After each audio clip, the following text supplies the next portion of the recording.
O curta traz vários pontos de vista. Um dos que mais me chamou a atenção, uma mulher negra, mãe solo, com um filho deficiente, que batalha para levar o sustento à sua família, lutando contra um sistema preconceituoso que cria barreiras, deixando mais difícil a vida de pessoas que por algum motivo não tiveram oportunidade. Outro ponto que eu me identifiquei bastante foi o exemplo de determinação e superação, mostrando que a verdadeira felicidade não está no fato de ter, e sim de ser. Mesmo que esta felicidade esteja na simples, porém tão importante leitura. Pessoal, olá. Vendo esse vídeo, eu fiz logo um paralelo com situações vividas 2 décadas atrás, quando participei de uma luta em defesa do idioma português contra uma invasão de estrangeirismos que nada tinha a ver com o processo normal de absorção de termos estrangeiros. O melhor exemplo era um conhecido dicionário da língua portuguesa que, buscando o título de mais completo, enfiou nesse livro mais de 3.000 palavras da língua inglesa. Pior, com a pronúncia e a escrita originais, ignorando até mesmo a existência de palavras usadas no Brasil desde o momento da chegada dos primeiros colonizadores, como Martim Afonso e São Vicente. Eu me refiro à palavra ouvidor. Ela foi apagada nessa publicação, que tentou substituí-la por ombudsman, já por si um estrangeirismo nórdico recente e adaptado ao inglês.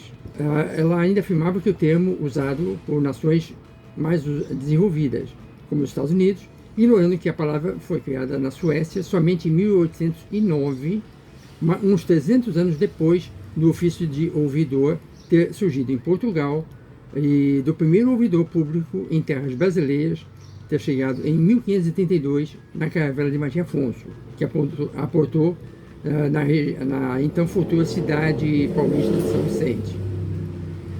O idioma que cria novas palavras para novas situações tende a se enriquecer e reforça a identidade cultural de um povo. Mas se apenas incorpora palavras como um papagaio, fica mais pobre e fraco, enfraquecendo por sua vez a cultura que representa, substituída aos poucos pela estrangeira.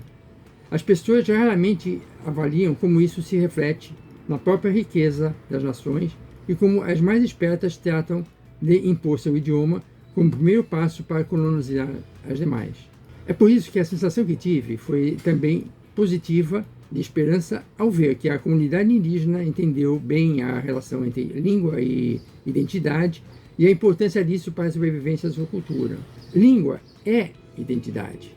Analisando como as pessoas se expressam, podemos perceber muito sobre seus valores, o que eles prezam mais ou menos. Um exemplo, o povo Inuit, que são os esquimós, tem mais de 30 palavras para diferenciar amostras do que nós chamamos simplesmente de gelo. No Brasil, há um povo que não tem como denominar qualquer tipo de contas, porque simplesmente não faz cálculos, não precisa de palavras para números exatos e, aliás, também nem para diferenciar cores. São os Piranhã, que vivem ao longo do rio Maici, no coração da floresta amazônica. E este é o seu modo de pensar. É por essa razão de preservar a identidade e a cultura dos povos que desde 2002 o município de São Gabriel da Cachoeira, no Amazonas, tem leis estabelecendo, no caso, vários idiomas indígenas como oficiais junto ao português.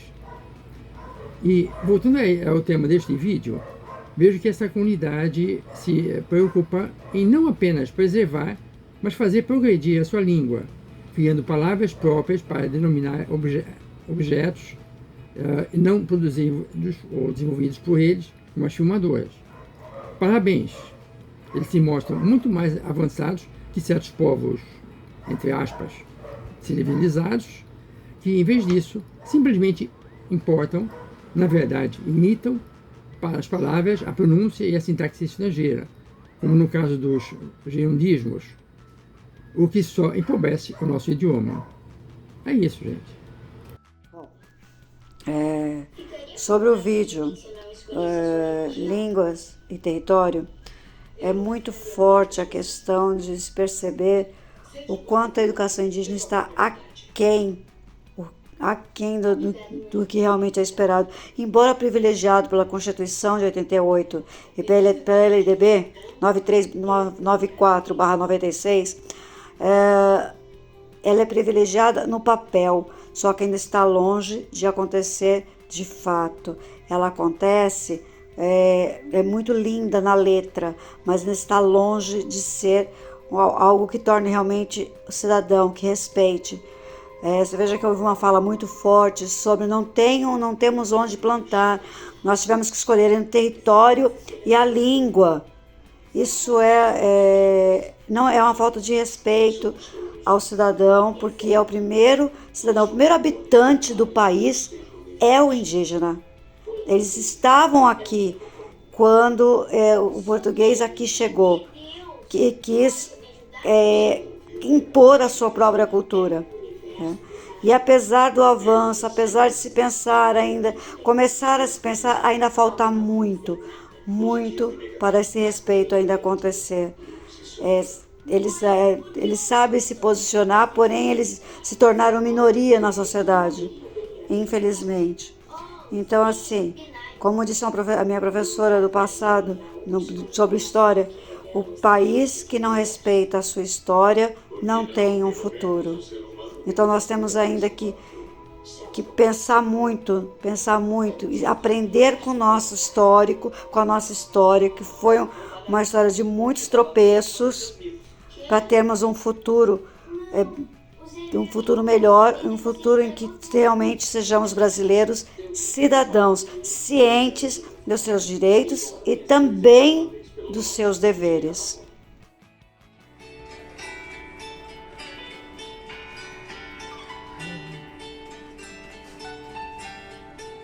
Márcio, parabéns pela escolha.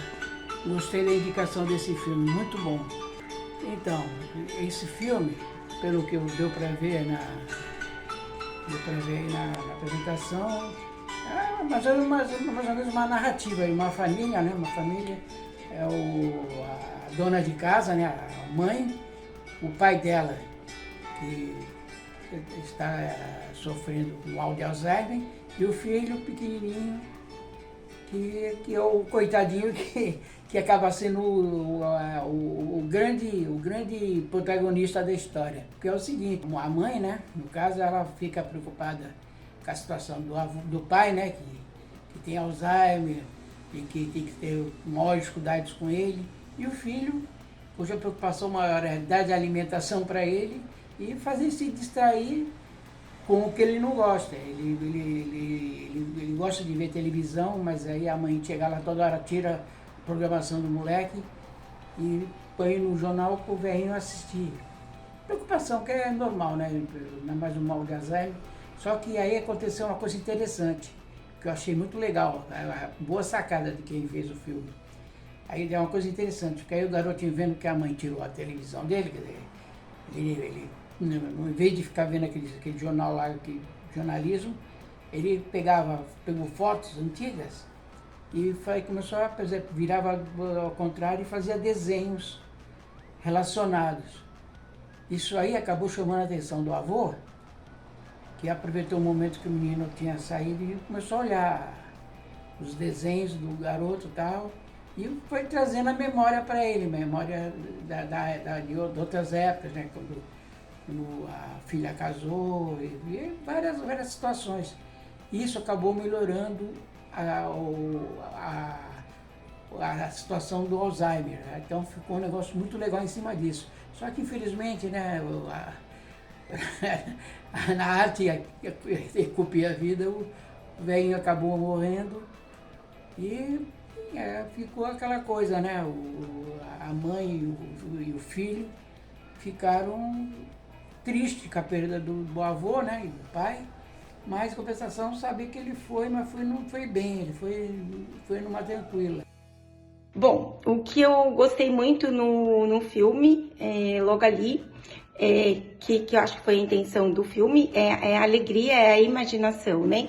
Então, quando a senhora entra no ônibus e ela vê aquela moça sorrindo, feliz, e no outro dia feliz de novo, ela entendeu que era por conta da leitura do livro, e ela quis entender o que ia acontecer, e na verdade a moça ria, porque ia para o mundo da imaginação, e ela aprendeu a ir para o mundo da imaginação também, coisa que ela tinha deixado desde criança, né? E ela indo para o mundo da imaginação, ela conseguiu ser feliz, passar a felicidade dela para o filho, que também ficou feliz com as histórias, que aí é tudo do mundo imaginário. Ela não conseguiu o final da história, porque a moça não estava mais no ônibus. Isso foi legal, porque ela teve a coragem de ir atrás do livro da moça, e depois do livro, eu achei que isso foi um avanço, assim, para uma mulher analfabeta conseguir fazer isso, ir atrás, procurar, ir atrás do que ela queria. Depois ainda ela conseguiu juntar as letras para formar palavras, mas eu ainda acredito que ela acabou que usando a imaginação para concluir a história para o filho dela, porque ela entendeu que o mundo da imaginação ele pode trazer felicidade, e é uma felicidade momentânea, mas que aos poucos ela pode acabar aqui sendo real, né? Uma vez alegre, descobriu a alegria, a gente vai atrás dela sempre. Adorei o livro, aliás, o vídeo achei maravilhoso. Eu estava prestando bastante atenção nesse vídeo e neste documentário, que eu achei extremamente interessante e importante, este tipo de divulgação, este tipo de, talvez, um documentário, para dizer para você o seguinte: a cadeia alimentar do ser humano, não é? Há uma preocupação enorme em você passar água nas verduras. Tem gente até que se preocupa em, às vezes, lavar uma carne, lavar o arroz. Tem gente que deixa o feijão de molho até para ele ficar um pouco mais mole. Há uma preocupação excessiva por parte do ser humano com relação a isso. Mas há não preocupação com os animais que nós iremos comer. Dá o exemplo de que o tomate que não serve para nós, que nós achamos que aquele tomate está estragado, nós jogamos ele fora, ou demos ele ao chamado animal mamífero, o porco, e ele vai comer aquele alimento na qual nós estamos achando que está estragado, mas nós vamos comer o porco que comeu o animal estragado, que comeu a verdura estragada. Então é uma concepção de cada um achar o que deve, mas você vê até onde vai a mente do ser humano, que é, sem dúvida nenhuma, no meu modo de ver, a máquina mais perfeita que o homem, que o que Deus criou para o homem, para a mulher e ambos os sexos. Porém, não é perfeita, e muitas vezes nos seus pensamentos. É claro que se o alimento estiver estragado, você não vai ingeri-lo, você não vai comer, você vai jogar fora. Mas você fala muito, às vezes, dos animais, que o animal come, que o animal é isso, que o animal é aquilo, e vamos comer aquele animal que comeu o vegetal que está estragado. O cultivo dessas verduras, o cara vai ali no supermercado, ele pega 1 quilo de tomate, ele acha caro, só que por trás disso tem todo um trabalho que é feito pelos agricultores, o plantio daquilo, dependendo da natureza, como sempre, da chuva, da água, tudo para sair perfeito, tem o transporte, uma série de coisas. Então eu acho que esse tipo de material é extremamente produtivo, inteligente, e cada um de nós, se a gente puder vê-lo 1, 2, 3 vezes, nós vamos ficar mais sabedor de como tratar as coisas, e principalmente dos alimentos, e como aceitar a natureza. Outro dia eu passei ali no Costa e Silva, tinha mais ou menos uns 6 urubus, e uma senhora que estava parada na esquina, ainda parei para conversar com ela, porque eu a conheço, e ela não gostou muito de ver aqueles animais.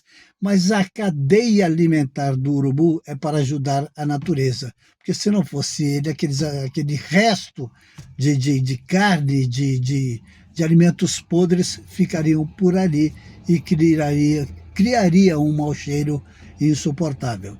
Mas extremamente interessante, quero parabenizar a produção deste vídeo, que ficou um conteúdo simplesmente fantástico. Que venham mais e mais. Tá bom, Márcio? Abraço para você, um abraço a todos.